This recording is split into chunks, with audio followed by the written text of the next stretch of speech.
Hello everyone, मैं सुकृति चतुर्वेदी आपकी biology teacher बिस गुरु क्लासेस में आपका बहुत बहुत स्वागत करती हूँ। जैसा कि आज आपका नया चैप्टर शुरू होने जा रहा है, जीवों में विविधता। जीवों में विविधता क्या है इसका मतलब? आपने विविधता का मतलब किससे समझना है? विभिन्नता से। आप समझते हैं विविधता को, आप विभिन्नता बोलिए। आप अपने चारों तरफ देखते हैं, बहुत सारे पेड़ होते हैं, बहुत सारे जीव जंतु होते हैं। अपने आप पृथ्वी पे 1.7 मिलियन से 1.8 मिलियन तक जीव पाए जाते हैं। अब जीव में कौन कौन आ जाएगा? पेड़ पौधे भी आएंगे और क्या आएंगे? आपके जंतु भी आएंगे। भाई सजीव है वो क्या है? जीव है ना? तो दोनों आ जाएंगे। अब डाइवर्सिटी इन लिविंग ऑर्गेनिज्म, इसीलिए इसमें क्या लिखा है आपके चैप्टर में? डाइवर्सिटी इन लिविंग, मतलब सजीव हैं, जो जीवित हैं, है ना, उनमें विविधता। अब विविधता का मतलब मैंने आपको बताया विभिन्नता। विभिन्नता का क्या होता है? जैसे कि आपने एक मानव को ही ले लीजिए। आप दुनिया में इतने लोगों को देखते हैं, क्या हर व्यक्ति एक जैसा दिखता है? नहीं दिखता है। किसी में आंखें अलग हैं तो किसी में नाक अलग है, किसी के शरीर की बनावट अलग है। तो ये क्या है? उनकी विविधता है, उनमें आपस में क्या है? विभिन्नता है। सेम इसी तरीके से आपने प्लांट देखे होंगे, पौधे देखे होंगे। कुछ बहुत छोटे होते हैं, कुछ बड़े होते हैं, कुछ बहुत बड़े होते हैं। और क्या होता है उनमें? उनका रूप अलग होता है, रंग अलग होता है ना।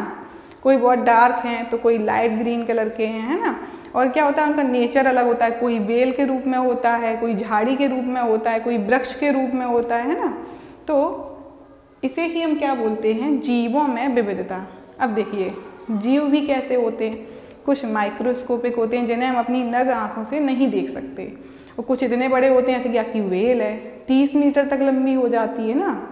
और छोटे छोटे आपके बैक्टीरिया हैं, उन्हें क्या है? हम लोगों को माइक्रोस्कोप से देखना पड़ता है ना। तो ये क्या है? जीवों में विविधता है। तो ये आपका है सिलेबस।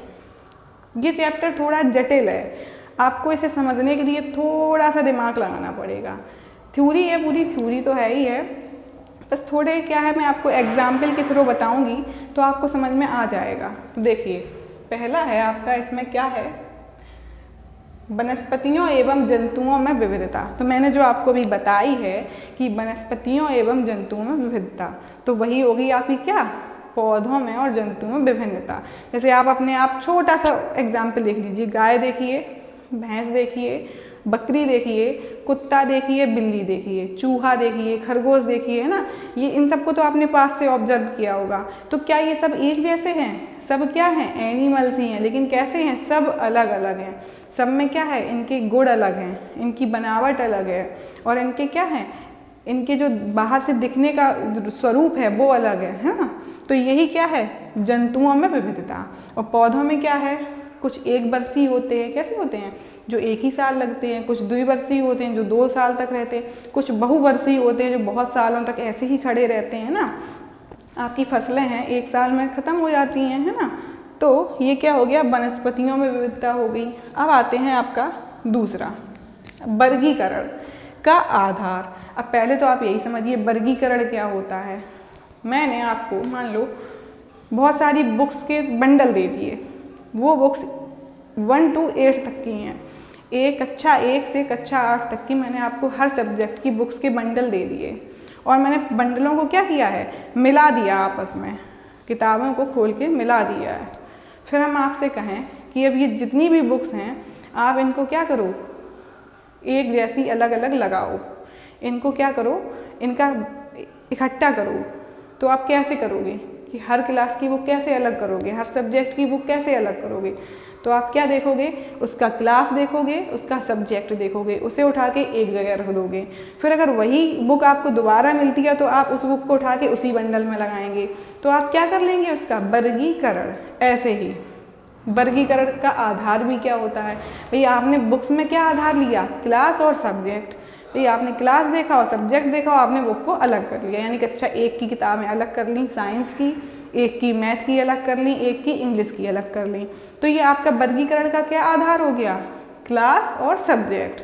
तो जंतुओं और पौधों में भी वर्गीकरण होता है। क्या हम सारे पौधों को एक ही श्रेणी में रख दें कि सब एक जैसे हैं? नहीं, छोटे होंगे जो खाने योग्य होते हैं उन्हें क्या बोलते हैं, शाकीय पौधे।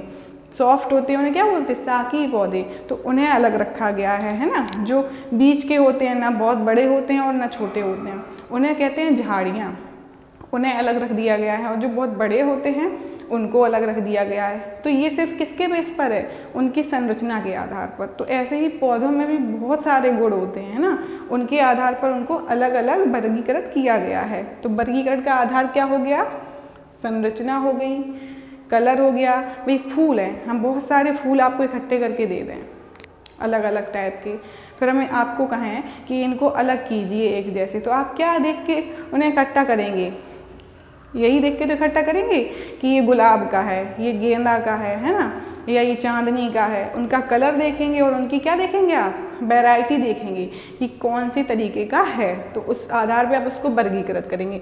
तो वर्गीकरण का आधार क्या हो जाता है, यही वर्गीकरण का आधार हो जाता है। स्वरूप है, संरचना है ना। अब आते हैं वर्गीकरण और जैव विकास।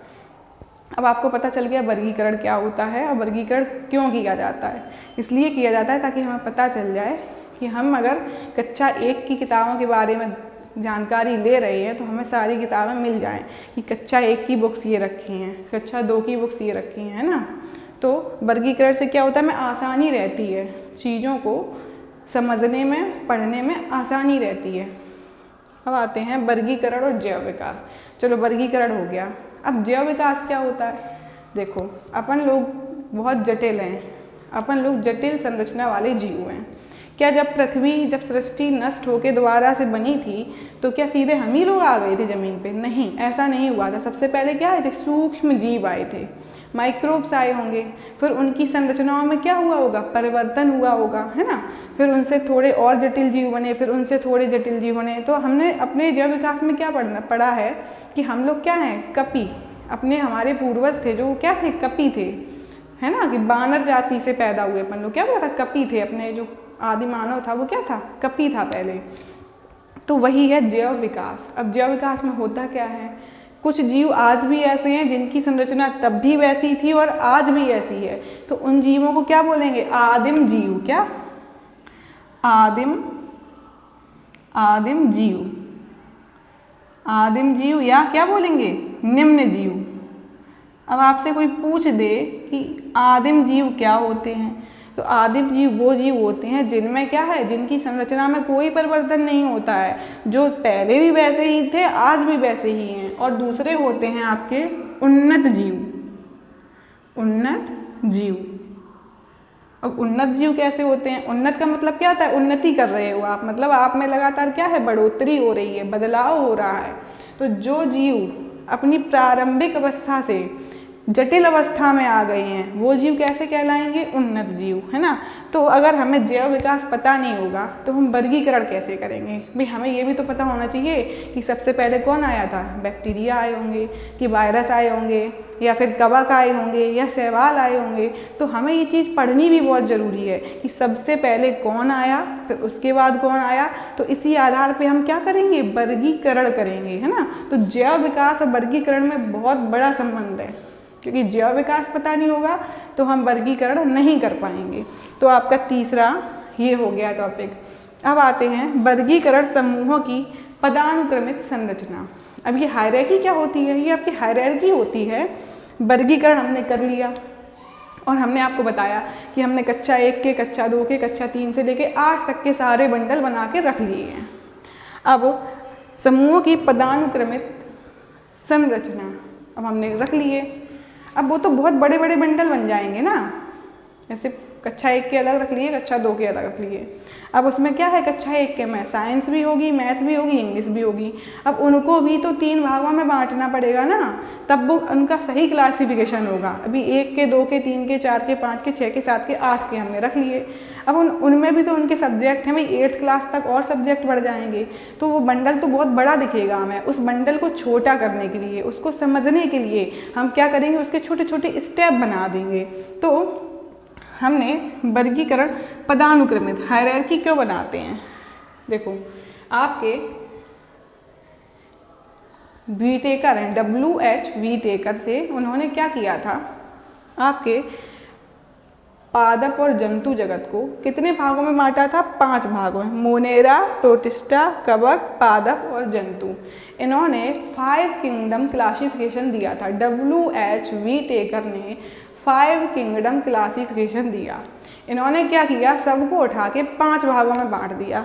पहले में क्या थे? मोनेरा, तो मैंने आपको बताया था कि कैसे छोटे छोटे जीव है ना, मोनेरा। फिर इन्होंने क्या रख दिया? प्रोटिस्टा। दूसरे को क्या नाम दिया? प्रोटिस्टा। देखो मैंने आपको बताया था एक कोश की जीव, बहुकोश की जीव। तो इन्होंने क्या है, उसके कोशिका की संरचना, कोशिका का संगठन और कोशिका का जो आकार है, आकृति है, उसके आधार पर ये वर्गीकरण किया था। तो इन्होंने क्या किया? सबसे पहले मोनेरा, मोनेरा में इन्होंने सबसे कौन से जीव रख दिए? आदिम जीव। आदिम जीव रखे, उसमें कौन कौन आता है आपका? जैसे कि बैक्टीरिया वगैरह, ठीक है। फिर उन्होंने क्या किया? प्रोटिस्टा रखा, यूनिसेल्यूलर रख दिए उसमें। अब आते हैं कवक। इन्होंने फंजाई, फंजाई में क्या रख दिए? कवक। कवक को क्या बोलते हैं हिंदी में? फफूंदी। आपकी रोटियों पे लग जाती है फफूंदी। फिर इन्होंने किसको रखा? कवक को। फिर इन्होंने किसको रखा? पादप को। और पादप में क्या है? सारे पादप आ जाएंगे आपके। फिर क्या रखे इन्होंने? जंतु। तो उन्हें 5 किंगडम क्लासिफिकेशन दे दिया, ठीक है। इन्होंने उसको थोड़ा सरल बना दिया कि चलो हमने इतने बड़े जंतु जगत को, यानी जीव जगत को 5 भागों में बांट रखा है। चलो ये भी आपको पढ़ना है। अब आते हैं वनस्पतियों के प्रमुख समूह। देखो इनमें तो वही निम्न आ गए, निम्न श्रेणी के। इसमें भी यूनिसेल्यूलर आ गए। अब आपके ये कवक आ गए और ये पादप आ गए और ये जंतु। अब आपको क्या पढ़ना है? प्लांट। तो वनस्पतियों के प्रमुख समूह। अब आपके पौधे हम बता चुके हैं बहुत सारे होते हैं। तो इन्होंने क्या किया है? पादप को भी बांट दिया है भागों में। थैलोफाइटा, ब्रायोफाइटा, टेरिडोफाइटा, जिम्नोस्पर्म और एंजियोस्पर्म। तो सबसे पहले आपके इन्होंने क्या किए? थैलोफाइटा। क्या? Thallophyta, Thallophyta, bryophyta, bryophyta, pteridophyta. Phyta का मतलब क्या होता है? प्लांट। ये फाइटा जो आ रहा है इसका मतलब है प्लांट। अब इनको क्या बोलेंगे? ब्रायोफाइट, टेरोफाइट, थैलोफाइट, है ना, ऐसे बोलेंगे। और जिम्नोस्पर्म, जिम्नोस्पर्म और एंजियोस्पर्म। क्या बोला? एंजियोस्पर्म। अब देखो इन्होंने WH टेकर ने 5 आपके क्या दे दिए? हायरार्की दे दी। 5 भागों में 5 किंगडम क्लासिफिकेशन दे दिया। इन्होंने कहा ये आपके 5 जगत हो गए। अब ये क्या है आपकी? पदानुक्रमित संरचना। किसकी? पादपों की। इन्होंने पादपों को बांट दिया। थैलोफाइटा कौन होते हैं? ऐसे पौधे जिनका शरीर कैसा होता है? Thallus like. उसमें ना तो जड़ होगी, ना तना होगा और ना पत्तियां होती हैं, थैले जैसी होती हैं। तो इन्हें क्या बोल दिया? थैलोफाइटा। ये सबसे प्रिमिटिव रहे होंगे, है ना। फिर आपके आते हैं ब्रायोफाइटा। ब्रायोफाइट्स क्या होते हैं? इनमें क्या होता है? ना तो जड़ स्पष्ट होती है, ना तना स्पष्ट होता है, ना पत्ती, लेकिन कुछ कुछ मिलता जुलता होता है उससे। यानी कि ब्रायोफाइट्स में जड़ की जगह पर राइजोम होते हैं, राइजोइड्स होते हैं, ठीक है। और ऊपर की ग्रीन ग्रीन बॉडी डेवलप्ड होने लगती है, लेकिन वो जड़ तना पत्ती नहीं होते हैं। फिर इनमें क्या होता है आपके टेरिडोफाइट में? इनमें क्या होता है? आपके नॉर्मल प्लांट बनने लगते हैं, पत्ती बनने लगती है, तना बनने लगता है ना, पत्तियां हो जाती हैं। और जिम्नोस्पर्म में क्या होते हैं? इनमें जड़ तना पत्ती सुविकसित होती है, लेकिन क्या होता है? फल नहीं बनते हैं। और एंजियोस्पर्म क्या होते हैं? आपके फल वाले पौधे, जड़ भी होगी, तना भी होगी, पत्ती भी होगी और इनमें क्या है? फल भी लगेंगे। फिर अब इनको भी क्या करते हैं? इनका भी, और इनको भी क्लासीफाई करते हैं। कैसे? सबसे बड़ा इनका और गढ़ होता है, किंगडम होता है। फिर क्या होता है? फाइलम होता है, फिर क्लास होता है, फिर ऑर्डर होता है, फिर जीनस होता है, फिर स्पीसीज होती है। फिर एक ही पौधे की बहुत सारी जातियाँ होती हैं, तो फिर उनको भी क्लासीफाई किया जाता है। उनका भी क्या होता है? वर्गीकरण। तो इसे क्या बोलते हैं? वर्गीकरण को क्या वर्गीकरण, जिसमें हम वर्गीकरण को पढ़ते हैं उसको क्या कहते हैं? वर्ग की, टैक्सोनॉमी, है ना, वर्ग की कहते हैं। अब आते हैं जंतुओं के प्रमुख समूह। अब आपके पृथ्वी पर बहुत सारे जंतु भी हैं। अब हर जंतु को एक ही उसमें थोड़ी रख देंगे। तो ऐसे ही जैसे पौधों का इन्होंने क्या है? वर्गीकरण किया है, ऐसे ही जंतुओं का वर्गीकरण किया है। कौन? कोऑर्डिनेट और नॉन कोऑर्डिनेट्स। देखो जंतुओं को किसमें बांटा है? नॉन कोऑर्डिनेट्स, नॉन कोऑर्डिनेट और कोऑर्डिनेट। कॉर्डेट्स, यानी कॉर्डेटा और नॉन कॉर्डेटा। ठीक है, अब नॉन कॉर्डेट्स में आपके कितने आएंगे? पहला आएगा क्या? प्रोटोजोआ, जिसमें आपके क्या आएंगे? पैरामीशियम, यूग्लिना, फिर आएगा आपका पॉरीफेरा, फिर आएगा सीलेंट्रेटा, फिर आपका आएगा प्लेटीहेल्मिन्थीज, फिर आएगा एस्केहेल्मिन्थीज, फिर आएगा एनिलिडा, फिर आपका आएगा आर्थ्रोपोडा, फिर आएगा इकाइनोडर्मेटा, फिर आपका आएगा कॉर्डेटा। यानी कि फिर जंतुओं को भी हमने क्या किया? वर्गीकृत कर दिया है। तो क्यों किया है? क्योंकि हमें इससे क्या रहेगी? उनको पढ़ने में आसानी रहेगी, और एक फाइलम का हम अध्ययन करेंगे, उसके जितने भी जीव हैं सबकी हमें क्या है? गुण पता चल जाएंगी, विशेषताएं पता चल जाएंगी, है ना। तो आपका नया चैप्टर है जीवों में विविधता, और इसमें आपको ये इतने टॉपिक कवर करने हैं। मैं आपको धीरे धीरे से पढ़ाऊँगी, बहुत समझा के, हर चीज़ आपके दिमाग में ज़रूर आएगी। बस थोड़ा सा क्या है ना, अपने दिमाग को कंसंट्रेट रखिएगा, है ना, क्योंकि इन्हें समझना थोड़ा मुश्किल हो जाता है, और बहुत बड़ा चैप्टर भी है ना। तो आपको हम मोनेरा, प्रोटिस्टा, कवक, पादप जंतु ये सब पढ़ाएंगे, thallophyte, bryophyte, pteridophyte, gymnosperm, angiosperm, इन सब की क्या है? मेन कैरेक्टर बताएंगे, कुछ एग्जाम्पल बताएंगे, और ऐसे ही कॉर्डेट्स और नॉन कॉर्डेट्स के गुण और विशेषताएं आपको बताएंगे। वर्गीकरण की आवश्यकता क्यों पड़ी? वर्गीकरण का आधार क्या है? वर्गीकरण और जैव विकास में संबंध क्या है? और वनस्पति और जंतुओं में विविधता क्या होती है? और एक शब्द आता है बायोडायवर्सिटी। बायोडायवर्सिटी यही होती है जैव विविधता। जैव विविधता क्या होती है? जीवों में पाई जाने वाली विभिन्नताएं ही क्या कहलाती हैं? जैव विविधता। अब देखो जैव विविधता क्या होती है, मैं आपको थोड़ी सी आउटलाइन दे रही हूँ। आप एक घर में रह रहे हैं, ठीक है, आप अपने आसपास एक गांव में रह रहे हैं, या आप किसी कस्बे में रह रहे हैं, तो आप अपने चारों तरफ क्या देखते हैं? बहुत सारे पौधे हैं, अलग अलग वैरायटी के पौधे हैं, बहुत सारे जंतु हैं, जीव जंतु हैं आपके चारों तरफ, छोटे छोटे कीड़े भी हैं, बड़े बड़े जंतु भी हैं, है ना, और ह्यूमन भी रह ही रहा है। तो यही आपके परिवेश की क्या हो जाएगी? जैव विविधता, यानी कि क्या हो जाएगी? बायोडायवर्सिटी।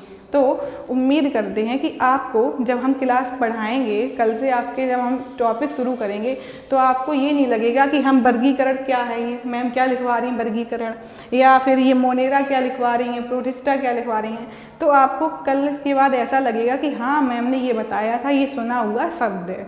तो इंट्रोडक्शन का मतलब सिर्फ यही होता है। ये इंट्रोडक्शन क्लास सिर्फ इसलिए देते हैं क्योंकि जब हम आपका चैप्टर कल से शुरू करेंगे तो आपको ये नहीं लगना चाहिए कि हमें तो इसके बारे में कुछ पता ही नहीं है ना।